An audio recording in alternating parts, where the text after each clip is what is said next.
என்னோட ஸ்டாஃப் கிட்ட வந்து ஒவ்வொரு மீட்டிங்லையும் நான் சொல்கிற ஒரு விஷயம் என்ன அப்படின்னா வந்து, கைஸ் இன்றைக்கி வந்து நீங்கள் என்னோட கம்பெனியில் ஒரு ஸ்டாஃபாக இருக்கீங்க. பட் உங்களோட கரியர் நீங்கள் முடிக்கணும் அப்படின்னு நீங்கள் நினைக்கிறப்ப வந்து ஏதோ ஒரு கம்பெனியில் ஏதோ ஒரு ஸ்டாஃபாக நீங்கள் இருந்துட்டு போகக்கூடாது. There is no real advantage being ordinary. நீங்கள் ஆர்டினரியாக இருக்கிறதுனால ஒரு பெரிய அட்வான்டேஜ் கிடையாது. நீங்கள் யோசிச்சுட்டு இருக்கலாம் 5 o'clock அப்புறம் எனக்கு பெரிய ஸ்ட்ரெஸ் கிடையாது, ராவல் மேலே நைட்டு பகலமாக வேலை செய்ய தேவையில்லை அப்படின்னு நீங்கள் வந்து நினச்சிட்டு இருக்கலாம். But end of the day நீங்கள் பார்த்தீங்கன்னா I by my own time.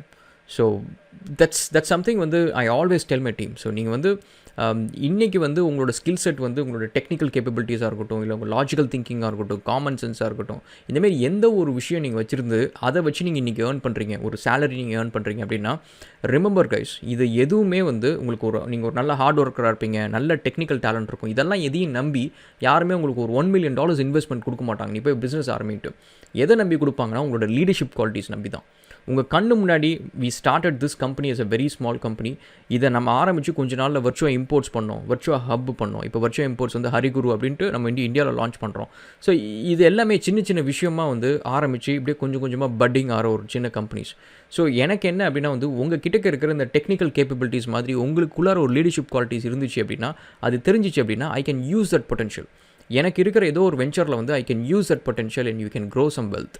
So என்றைக்குமே வந்து நீங்கள் நினச்சிக்காதீங்க நம்மளுக்கு வந்து நிறைய வேலை செய்யணும், இந்த ஆண்டர்ப்ரனராக நிறைய வேலை செய்யணும், பிஸ்னஸ் பண்ணால் நிறைய தலைவலி அப்படின்னு சொல்லிட்டு அது ஓடுறதுனால வந்து it doesn't make the life easier.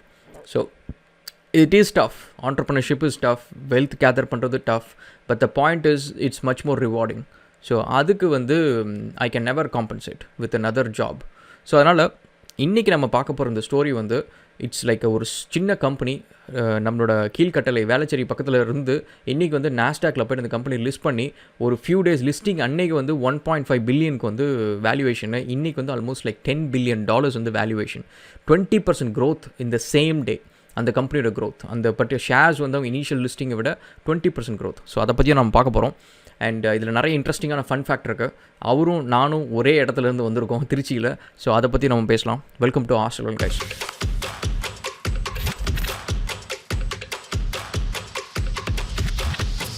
So guys, நம்மளுக்கு எப்போவுமே நம்மளுக்கு வந்து ஒரு ஸ்டோரி வந்து பெருசாக ஆனதுக்கப்புறம் வந்து நம்மளுக்கு அதில் ஒரு இன்ஸ்பிரேஷன் கிடைக்கும், அதை பற்றி நம்ம தெரிஞ்சுக்கணுன்னு ஒரு ஆர்வம் இருக்கும். அண்ட் அதில் என்ன நடந்திருக்கும், அதில் எப்படி அவங்க பெருசாக இருப்பாங்க, நம்மளும் அதுமாதிரி ரெப்ளிகேட் பண்ணலாம் அந்த சக்ஸஸ் அப்படின்னு சொல்லிட்டுலாம் இருக்கும். பட் த பாயிண்ட் இஸ், நம்ம இந்த மாதிரி சக்ஸஸ் ஸ்டோரி அப்போ வந்து நம்ம ஒரு போட்டுக்கு வந்து நம்ம போட்டில் உட்காந்துருக்கோம் வச்சுக்கலாம், அப்போ உட்காந்து நம்ம வந்து துரு போட்டுட்ருக்கக்கூடாது. நம்ம ஆல்ரெடி வந்து அந்த ஒரு ஹேபிட் இருக்கணும். ஸோ நம்ம வந்து வி ஷுட் கீப் மூவிங், ஒரு இடத்துல நிற்கக்கூடாது அப்படின்ற ஒரு ஹேபிட் இருக்கணும். இந்தமாரி ஸ்டோரிஸ் வந்து நம்ம செய்கிற வேலையை இன்னும் கொஞ்சம் ஃபாஸ்ட்டாக செய்யணும். நம்ம போட்டில் உட்காந்து நம்ம வந்து ரோ பண்ணிகிட்டே இருக்கிறோம் அப்படின்னா வந்து நம்ம இன்னும் கொஞ்சம் வேகமாக செய்யறதுக்கு இது ஒரு மோட்டிவேட்டிங் ஃபேக்டராக தான் இருக்கணுமே தவிர, இது நம்ம இப்போ தான் இன்றைக்கி தான் எடுத்து நம்ம இப்போ தான் ஃபஸ்ட்டு ரோ பண்ணுறோம் அப்படின்னு வந்து ஒரு விஷயமா இருக்கக்கூடாது கைஸ். ஸோ அதனால் I think my suggestion is like keep roving. So நம்ம வந்து கண்டிப்பாக வந்து வில் ரீச் சம் பிளேசஸ். சரி, இந்த ஸ்டோரி பார்ப்போம். ஸோ இது என்ன அப்படின்னா வந்து கிரீஷ் மாத்ருபூட்டம் அப்படின்னு சொல்லிட்டு ஃப்ரெஷ் புக்ஸ் அப்படின்ற கம்பெனியோட, ஃப்ரெஷ் புக்ஸ் தான் ஃபஸ்ட்டு அவங்க வச்சுருந்தாங்க, இப்போ வந்து ஃப்ரெஷ் ஒர்க்ஸ்ன்ட்டு. ஏன்னா நிறைய சாஸ் ப்ராடக்ட்ஸ் வச்சுருக்க கம்பெனி இது. ஏற்கனவே சாஸ் ப்ராடக்ட்ஸ் பற்றி ஒரு வீடியோ நான் போட்டிருப்பேன். சாஸ் ப்ராடக்ட்ஸ்னால் என்ன, ஹவு சாஸ் ஒர்க்ஸ் அப்படின்ற மாதிரி போட்டிருப்பேன். அண்ட் ஏன்னா நான் ஒரு சாஸ் ப்ராடக்ட் ஒர்க் பண்ணிருக்கேன் ஃபியூ இயர்ஸாக. ஸோ அதை நான் லான்ச் பண்ண மோஸ்ட் ப்ராப்ளி இந்த இயர் எண்டில் next year we planning to. And so அதில் வந்து அவர் வந்து அந்த கம்பெனி வந்து ஃபஸ்ட்டு வந்து அவரோட கரியர் ஃபஸ்ட்டு சொல்கிறான். அவர் திருச்சியில் வந்திருக்காரு. அது எங்கே அப்படின்னு பார்த்தீங்கன்னா ரெட்டை வாய்க்கால் அப்படின்னு சொல்லிட்டு வயலூர் போகிற சைட்லேருந்து. அங்கே தான் ஆக்சுவலி என்னோடய வீடியோ இருந்துச்சு. ஆல்மோஸ்ட் லைக் அரௌண்ட் அவர் வந்து ஐ திங்க் அரௌண்ட் 2000 இயர் 2099 வந்து ஃபினிஷ்ட் இஸ் இன்ஜினியரிங் நினைக்கிறேன். அப்போ தான் நான் இன்ஜினியரிங் ஜாயின் பண்ணுறேன். ஸோ ஐ திங்க் என்னோட 5-6 years மேபி வந்து மேபி பிட் மோர் என்னோட சீனியர் அவர். பட் அதே ஏரியா தான். ஸோ ரெட்டை வாய்க்காலில் கிட்டத்தட்ட அதே டைம் ஃப்ரேம் வந்து அரௌண்ட் 1992 to 97, 98 நினைக்கிறேன். அந்த டைம் ஃப்ரேம் வரைக்கும் நான் அங்கே தான் இருந்தேன், திருச்சியில் இருந்தேன். ரெட்டை வாய்க்கால், திலைநகர் அந்த ஏரியாவில் தான் இருந்தேன் நான். ரெட்டை வாய்க்கால் ஆல்மோஸ்ட் லைக் ஒரு 4-5 years இருந்திருப்பேன் நினைக்கிறேன். So almost like same time frame வந்து அவரும் கிரீஷ் மாத்ருபூதமும் அந்த ஏரியாவில் தான் இருந்திருக்காரு. அங்கேருந்து வந்து அவர் வந்து சென்னையில் வந்து ஜோஹோவில் ஒர்க் பண்ணியிருக்காரு few years as a software டெவலப்பராக. அண்ட் அதுக்கப்புறம் வந்து he has grown his level. So கொஞ்சம் மேனேஜ்மெண்ட் டீம் அளவுக்கு போய் he has grown pretty well within Zoho.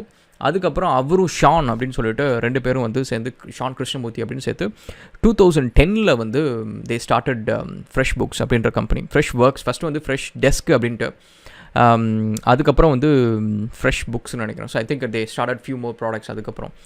And first round of funding வந்து அவங்களுக்கு கிடச்சது வந்து 2011 வந்து ஆல்மோஸ்ட் லைக் ஃபஸ்ட்டு ஃபண்டிங் வந்து $1 million வந்து கிடச்சிருக்கு. வெஞ்சர் கேபிட்டலிஸ்ட் யாருன்னு பார்த்தீங்கன்னா ஆக்சல் அப்படின்ற கம்பெனி. அண்ட் அதிலிருந்து தான் வந்து இந்த growth has started picking up. எப்போவுமே நான் சொல்கிற ஒரு விஷயம் என்னன்னா, இந்த ஃபஸ்ட்டு $1 லட்சம் $1 million வந்து it's a difficult thing.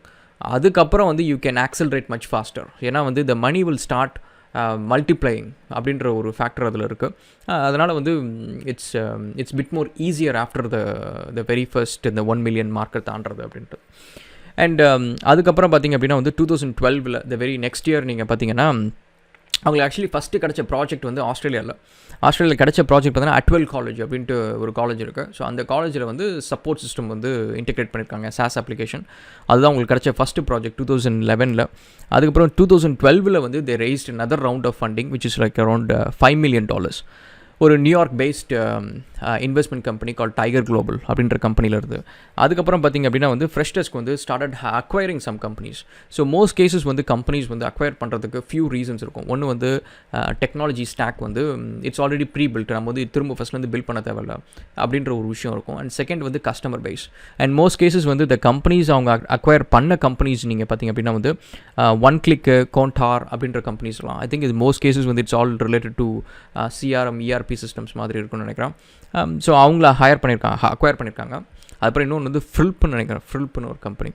Next வந்து பார்த்திங்க அப்படின்னா வந்து செகண்ட் செட் ஆஃப் ப்ராடக்ட்ஸ்லாம் அவங்க லான்ச் பண்ணுறாங்க அதுக்கப்புறம் 2016.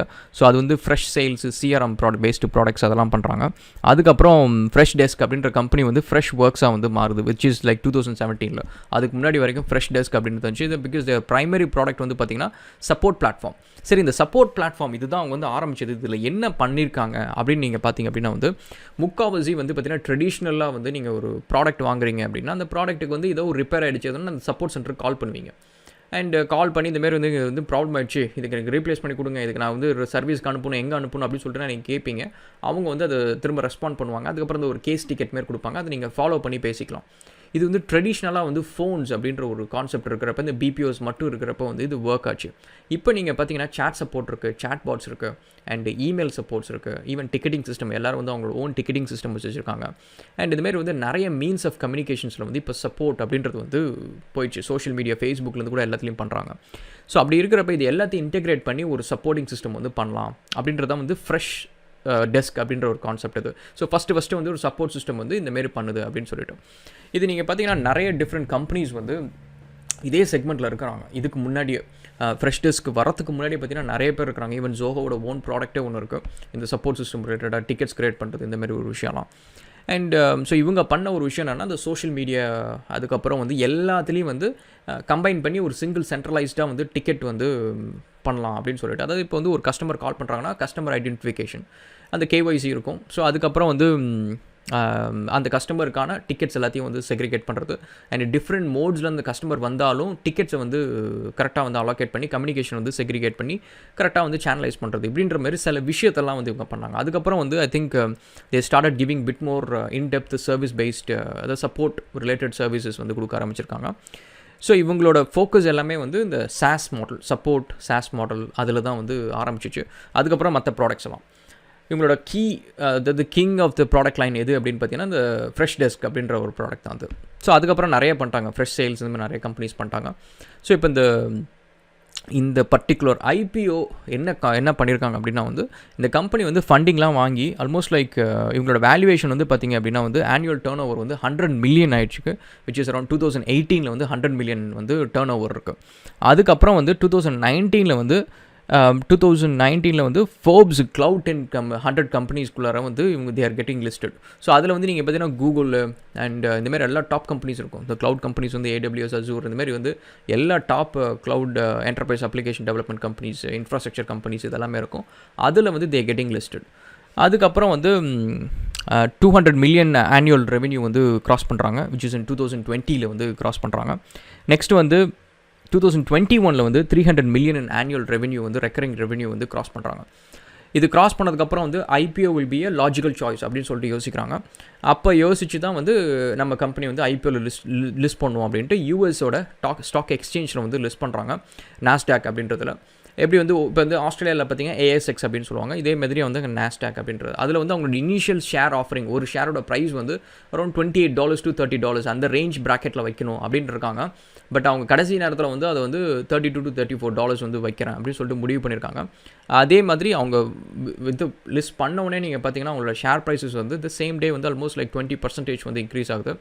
இனிஷியலாக அவங்களோட வேல்யூவேஷன் பார்த்திங்க அப்படின்னா வந்து almost like $1.3 billion from $300 million yearly revenue அப்படின்றது வந்து அவங்களோட அந்த ஸ்டேட்டஸ் அந்த ஐபிஓ போகிறதுக்கு முன்னாடி ஐபிஓவில் அவங்களோட வேல்யூவேஷன் வந்து with just the amount of IPO sales அப்படின்றத பார்க்குறப்ப தேர் ஆல்மோஸ்ட் லைக் $1.03 பில்லியன் வந்து ரைஸ் பண்ணுறாங்க.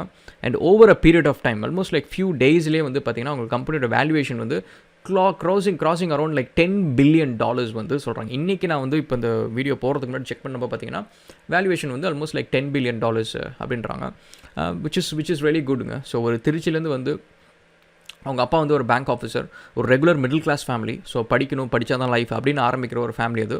அங்கேருந்து வந்து ஒரு கம்பெனியில் ஒர்க் பண்ணி ஒரு ஆண்டர்ப்ரனர்ஷிப் ஜேர்னி எடுத்து இந்த அளவுக்கு வந்தது வந்து it's a remarkable journey. And at the same time வந்து எனக்கு வந்து ரொம்ப இம்ப்ரெசிவான ஒரு விஷயம்னு வச்சுக்கோங்க. இந்தமாதிரி நிறைய கார்ப்பரேட்ஸ் வந்து பெருசாக ஆகுறது, க்ரோ ஆகுறது, we have seen all this. But இதில் ரொம்ப இம்ப்ரெசிவான ஒரு விஷயம் என்னென்னா, அவர் ஏற்கனவே பழைய சொன்ன ஒரு இன்டர்வியூவில் என்னென்னா, என்னோடய எம்ப்ளாயீஸ் எல்லோரும் வந்து நான் ஒரு BMW வாங்குறது எனக்கு வந்து பெரிய விஷயம் கிடையாது, என்னோடய எம்ப்ளாயீஸ் ஒவ்வொருத்தவங்களும் வந்து ஒரு BMW வாங்கணும், என்னோட ட்ரீம் அதுதான் அப்படின்னு சொல்லியிருந்தார். அண்ட் இது வந்து ஐ ரியலி லைக் இட். ஏன்னா அந்த கான்செப்ட் வந்து அவர் சொன்ன அதுக்கு முன்னாடி வந்து என்ன ரீசன் அப்படின்னு கேட்டதுக்கு வந்து நான் வந்து எம்ப்ளாயாக இருந்திருக்கேன். எம்ப்ளாயி வந்து எப்போவுமே வந்து ஒரு ஆண்டர்ப்ரனர் ஒரு மேனேஜ்மெண்ட் டீம்லேருந்து எம்ப்ளாயீஸை வந்து மோஸ்ட் ஆஃப் த டைம் வந்து they look as a numbers. நல்லா பேசுவாங்க, பழகுவாங்க, பட் வந்து they look them as a sort of like a sheeps. So அவங்க வந்து கண்டிப்பாக வந்து அந்த லீடர்ஷிப் குவாலிட்டிஸ் இருக்காது, அதனால தான் அவங்க எம்ப்ளாயீஸாக இருக்காங்க அப்படின்னு சொல்லிட்டு வந்து they look them as a sheep. So இப்படி இருக்கிறப்ப அந்த எம்ப்ளாயீஸாக நான் இருந்தப்போ எனக்கு எவ்வளோ ஆஸ்பிரேஷன்ஸ் இருந்துச்சு, எனக்கு லைஃப்பில் எவ்வளோ சாதிக்கணும் அப்படின்ற ஒரு வேகம் இருந்துச்சு அப்படின்றது எனக்கு தெரியும். அதை வந்து கேபிட்டலைஸ் பண்ணலை எந்த ஒரு கம்பெனி வந்து என்னை அந்த விஷயத்தில் வந்து என்னை கரெக்டாக மோட்டிவேட் பண்ணி கேபிட்டலைஸ் பண்ணலை. ஸோ அதை தான் நான் பண்ண போகிறேன். அதேமாரி அவங்கள மோட்டிவேட் பண்ண they can achieve some exceptional results அப்படின்னு சொல்லிட்டு தான் அவர் வந்து அவரோட எம்ப்ளாயீஸ்க்கு எல்லாத்துக்கும் வந்து கம்பெனியை ஷேர் கொடுத்துருக்காரு. அந்த கம்பெனி ஐபிஓ ரீச் ஆகி அது வந்து $1 billion worth of capital raise பண்ணதுக்கப்புறம் ஒவ்வொருத்தங்க கிட்டத்தட்ட ஆல்மோஸ்ட் லைக் 300 or 400 எம்ப்ளாயீஸ் வந்து பிகேம் ஓவர் நைட் crorepathies. எல்லோரும் வந்து worth crores. இப்போ வந்து நிறைய பேர் வந்து ஃப்ரெஷ் டெஸ்கில் வேலை அப்ளை பண்ணுறாங்க, which is good. ஏன்னா the right talent வந்து we should always get rewarded, so there is no doubt about it. But at the same time வந்து இது வந்து it doesn't happen in every once life. So எல்லோரும் வந்து இந்தமாரி எல்லா companies வந்து இப்படி ஆஃபர் பண்ணுவாங்க அப்படின்றது கிடையாது. பட் த பாயிண்ட் இஸ் எல்லா கம்பெனியும் வந்து ஒரு மேனேஜ்மெண்ட் டீம் சைட்லேருந்து ஒரு விஷயத்தை வந்து எதிர்பார்ப்பாங்க, பட் அது நடக்காது. அது எது அப்படின்னா வந்து லீடர்ஷிப் குவாலிட்டிஸ். ஸோ எம்ப்ளாயீஸ் நீங்கள் பார்த்திங்க அப்படின்னா 5 மணி ஆச்சுன்னா போதும் எனக்கு கிளம்புறேன் அப்படின்னு சொல்லிட்டு கம்ப்யூட்டர் ஆஃப் பண்ணிட்டு கிளம்பிடுவாங்க. அதுக்காக லேட்டாக வேலை செய்யணும் அப்படின்றது அது லீடர்ஷிப் கிடையாது. பட் த பாயிண்ட் இஸ் இருக்கிற நேரத்தில் கூட வந்து நம்மளுக்கு கொடுத்த வேலையை செஞ்சால் போதும், நம்மளுக்கு இன்னையோட டாஸ்க் இது தான், இதை நம்ம முடித்தா போதும் அப்படின்றது இல்லாமல் நம்மளை வச்சு இந்த கம்பெனி வந்து லெட்ஸே இன்றைக்கி வந்து ஒரு நாளைக்கு வந்து இவ்வளோ பணம் பண்ணுறாங்க. ஸோ இதை நம்ம எப்படி மல்டிப்ளை பண்ணுறது, இந்த கம்பெனியில் எத்தனை பேர் வேலை செய்கிறாங்க, இவங்களுக்குலாம் இவ்வளோ ஃப்ரீ டைம் இருக்குது, இவங்களெல்லாம் வச்சு நான் ஏன் வந்து என் CEO கிட்ட போயிட்டு எனக்கு இவங்க எல்லாத்தையும் வந்து எனக்கு வாரத்தில் ஒரு நாள் கொடுங்க, நீங்கள் இவங்க எல்லாத்தையும் வச்சு நான் ஒரு ப்ராடக்ட் பண்ணுறேன், அந்த ப்ராடக்ட் நம்ம சேல் பண்ணுவோம், அதை சேல் பண்ணி வர இன்கம் வந்து எனக்கு நீங்கள் வந்து அதில் ஒரு ஷேர் கொடுங்க, அந்த கம்பெனி நான் உங்களுக்கு சக்ஸஸ்ஃபுல்லாக ரன் பண்ணி உங்களை நான் வந்து அது 1 crore கம்பெனியாக உங்களுக்கு ஒரே வருஷத்தில் நான் மாற்றி காட்டுறேன் அப்படின்ட்டு ஒரு எம்ப்ளாயி போய் ஒரு மேனேஜ்மெண்ட் டீம்கிட்ட சொன்னோம் அப்படின்னா வந்து கண்டிப்பாக வந்து இட் ரைசஸ் ஐப்ரோஸ். உங்களுக்கு ஆப்பர்ச்சுனிட்டி கிடைக்குதோ இல்லையோ, but it raises eyebrows. At the same time வந்து த டாக்ஸ் நீங்கள் வந்து அதுக்கப்புறம் அந்த மேனேஜ்மெண்ட் டீம் கிட்ட இன்ட்ராக்ட் பண்ணுறதா இருக்கட்டும், இல்லை உங்களோட தாட் ப்ராசஸாக இருக்கட்டும், it always it excels you அப்படின்ற ஒரு விஷயம் தான் அது. ஸோ அதனால் we'll take this as a story for inspiration. So in a growing entrepreneurs ku vandu it's a story for to think about it and retrack our path. எனக்கு அதே மாதிரி வந்து சம்டைம்ஸ் வந்து இந்த மாதிரி ஒரு growth stories பார்க்குறப்ப என்னடா அது நம்ம வந்து இன்னும் இதே பண்ணிகிட்ருக்குறோம், எவ்வளோ பண்ணுறோம், அந்த வீடியோ பண்ணுறோம், அதை பண்ணுறோம், இவ்வளோ பண்ணிவிட்டு நம்ம வந்து இன்னும் நம்ம அடுத்த லெவலுக்கு போகல. ஏன்னா எங்கள்கிட்ட நான் பண்ணி கொடுக்குற ப்ராஜெக்ட்ஸ் வந்து அந்த கஸ்டமர் வந்து ஈஸியாக வந்து $few million வந்து ரைஸ் பண்ணிடுறாங்க, 2 million 3 million சொல்லிட்டு ரைஸ் பண்ணிடுறாங்க. ஏன் வந்து நம்ம ப்ராடக்ட்ஸ் வந்து மார்க்கெட்டை ஹிட் பண்ண மாட்டேங்குது, ஏன் ரீச் பண்ண மாட்டேங்குது, ஏன் நம்ம வந்து இன்னும் ஸ்ட்ரகிள் பண்ணிகிட்ருக்குறோம்? ஒரு ஸ்ட்ரகிள் முடிஞ்சு கொஞ்சம் ஒரு ப்ரீதிங் ஸ்பேஸ் கிடச்சி நம்ம ஒரு ப்ராடக்ட் டெவலப் பண்ணி அதை கொண்டு போய் மார்க்கெட்டில் கொண்டு போகலாம் அப்படின்றது அதுக்குள்ளே அடுத்த ஸ்ட்ரகிள் வந்துடுது. எப்படி நம்ம வந்து இந்த இந்த இந்த ரேட் ரேஸ்லேருந்து தப்பிச்சு போகிறது, ஆஸ் அன் ஆண்டர்ப்ரனராகவும் ஒரு ரேட் ரேஸ் இருக்குது. ஸோ இது எப்படி தப்பிச்சு போகிறது அப்படின்னு சொல்லிட்டு நிறைய விஷயம் வந்து I try to rework, I try to think, but I think that is how it is. I think every entrepreneur வந்து go through this. Okay, we'll catch up again in another video, guys, and thank you so much and cheers.